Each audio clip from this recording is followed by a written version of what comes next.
نہیں گزرا، یعنی جو ہمارے دین کی نظریاتی بنیاد ہے توحید، حضور صلی اللہ علیہ وسلم کا بڑے سے بڑا دشمن بھی یہ نہیں ثابت کر سکا کہ نبی اکرم صلی اللہ علیہ وسلم نے کسی بت کو کبھی سجدہ کیا، جبکہ ہر طرف جاہلیت ہی جاہلیت تھی، جہالت ہی جہالت تھی، پھر بھی آپ دین توحید پر قائم تھے۔ لیکن ایک چیز جس میں رسول اللہ صلی اللہ علیہ وسلم متلاشی رہے راہ حق کے، وہ تھا کہ میں انسانوں کے کیسے کام آؤں۔ یعنی آج جب ہم تبدیلی کی بات کرتے ہیں تو یہاں بھی مذہب کی تبدیلی یا فرقے کی تبدیلی یا مسلک کی تبدیلی کی بات نہیں ہو رہی، اصل میں جو بات ہو رہی ہے وہ کیا ہو رہی ہے کہ انسانوں کے لیے جو بہتر نظام کون سا ہے۔ تو رسول اللہ صلی اللہ علیہ وسلم کی حیات طیبہ کے بارے میں ہم سب جانتے ہیں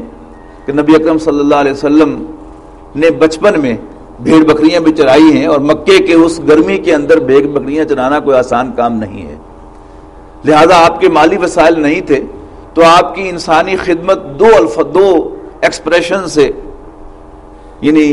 بیان کی جاتی ہے کہ غریبوں کی، یتیموں کی سرپرستی اور بیواؤں کی خبرگیری، یہ انسانی خدمت تھی جو آپ کیا کرتے تھے۔ ان دونوں میں پیسہ خرچ نہیں ہوتا، لیکن وہ جو جذبہ اندر موجزن تھا کہ میں انسانوں کے کام آؤں، اس کے تحت آپ بوڑھی بیوہ عورتیں، آج کی نہیں اس دور کی،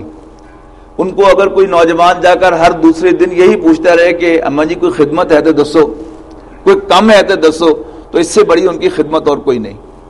اور یتیم جس کی اصل ضرورت کیا ہوتی ہے کہ کوئی اس کے سر پہ ہاتھ رکھے جیسے اس کا باپ اس کے سر پہ ہاتھ رکھتا اگر زندہ ہوتا،